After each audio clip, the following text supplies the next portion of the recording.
A farmer once had a faithful dog called Sultan, who had grown old and lost all his teeth, so that he could no longer hold on to anything. One day the farmer was standing with his wife before the house door and said, "Tomorrow I intend to shoot old Sultan. He is no longer of any use." His wife, who felt pity for the faithful beast, answered, "He has served us so long and been so faithful that we might well give him his keep." "What?" said the man. "You are not very bright. He has not a tooth left in his head, and not a thief is afraid of him. Now he can go. If he has served us, he has had good feeding for it." The poor dog, who was lying stretched out in the sun not far off, had heard everything, and was sorry that the morrow was to be his last day. He had a good friend, the wolf, and he crept out in the evening into the forest to him, and complained of the fate that awaited him. "Listen, gossip," said the wolf. "Be of good cheer. I will help you out of your trouble. I have thought of something.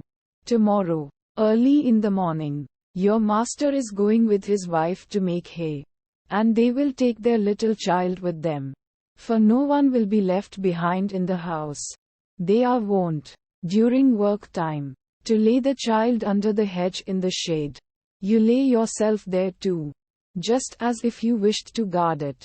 Then I will come out of the wood and carry off the child. You must rush swiftly after me, as if you would seize it again from me. I will let it fall, and you will take it back to its parents, who will think that you have saved it, and will be far too grateful to do you any harm.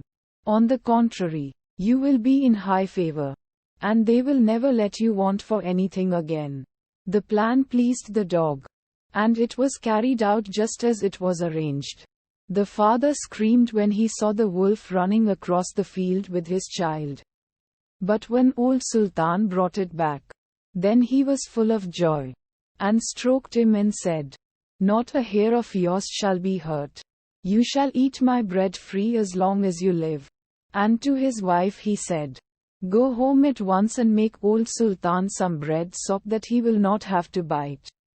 And bring the pillow out of my bed. I will give him that to lie upon." Henceforth old Sultan was as well off as he could wish to be. Soon afterwards the wolf visited him, and was pleased that everything had succeeded so well. "But, gossip," said he, "you will just wink an eye if, when I have a chance, I carry off one of your master's fat sheep." "Do not reckon upon that," answered the dog. "I will remain true to my master. I cannot agree to that." The wolf, who thought that this could not be spoken in earnest, came creeping about in the night and was going to take away the sheep. But the farmer, to whom the faithful Sultan had told the wolf's plan, caught him and dressed his hide soundly with the flail. The wolf had to make himself scarce, but he cried out to the dog, "Wait a bit, you scoundrel, you shall pay for this." The next morning the wolf sent the boar to challenge the dog to come out into the forest so that they might settle the affair. Old Sultan could find no one to stand by him but a cat with only 3 legs. And as they went out together the poor cat limped along, and at the same time stretched out her tail into the air with pain. The wolf and his friend were already at the appointed place.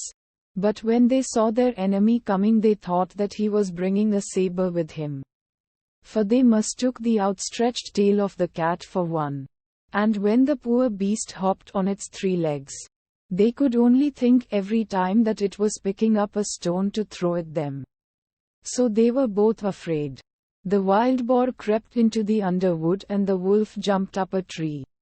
The dog and the cat, when they came up, wondered that there was no one to be seen. The wild boar, however, had not been able to hide himself altogether.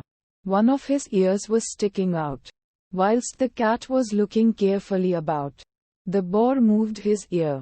The cat, who thought it was a mouse moving there, jumped upon it and bit it hard. The boar made a fearful noise and ran away, crying out, "The guilty one is up in the tree." The dog and cat looked up and saw the wolf, who was ashamed of having shown himself so timid, and made friends with the dog.